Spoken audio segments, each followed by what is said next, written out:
जरूर कहना चाहता हूं, जिम्मेदारी से कहता हूं कि मैं कहना नहीं चाहता, मगर मैं कहीं लालची आदमी नहीं हूं और न मैं कोई परिस्थितियां देख के कोई सौदा करता हूं। मैं एक पढ़ा लिखा जिम्मेदार आदमी हूं और ये जो मैंने डिसीजन लिया, ये मेरे दिल दिमाग ने इस बात को कहा कि समाज का हित इसी में है।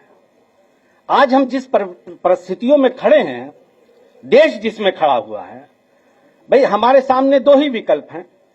देखिए, मैं पढ़ लिख करके हाई स्कूल करके दिल्ली चला गया, मेरी शिक्षा दीक्षा जामिया यूनिवर्सिटी से हुई। मैं एक पढ़ा लिखा इंसान हूं, I can understand the situation of country. तो मुझे ऐसा लगता है कि आज दो खेमा है। एक खेमा वो है जो इस देश को तोड़ना चाहता, बांटना चाहता है। मैं बहुत दर्द से इस बात को कहता हूं कि मेरी परवरिश में मेरे 99% दोस्त मेरे हिंदू हैं और मुझसे इतना प्यार करते हैं, बाखुदा मैं कसम खा के कह रहा हूं कि मुझे इतना प्यार करते हैं, इतना प्यार मिलता है उनसे कि मुझे कभी लगा ही नहीं कि हम लोग मजहब के नाम पे भी हमको कोई बांट सकता है क्या। यही हमारी देश की संस्कृति है, इसी में हम पल के बड़े हुए। मेरा दिल रोता है इस बात के लिए, मैं बाय हार्ट इस बात को कह रहा हूं। बहुत दर्द होता है मुझे जब मैं देखता हूं कि आज मजहब के नाम पे क्या हो रहा। मजहब तो आस्था की चीज है।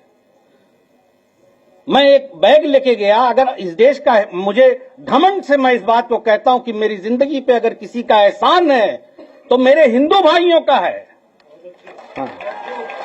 मैं इस बात को चिल्ला चिल्ला के दुनिया के हर मंच से कहता हूं।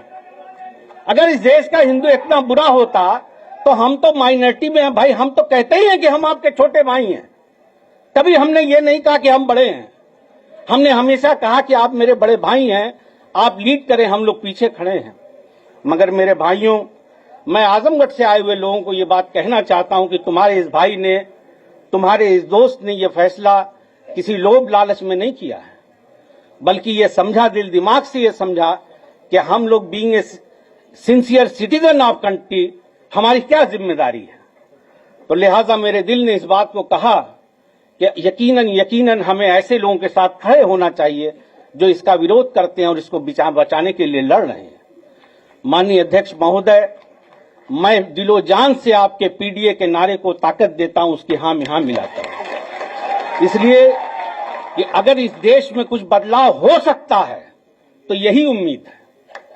मैं तो ऊपर वाले से, अल्लाह से ये दुआ करता हूं कि अल्लाह आपको सेहत दे, लंबी हयात दे और ताकत दे, और हम लोग आज के बाद हम आपके लिए पूरी जिंदगी आपके साथ। और इस मंच से गुड्डू जमाली कह रहा है, चाहे मुझे यहां कुछ मिले या न मिले, मैं पूरी जिंदगी आपका वफादार रहूंगा।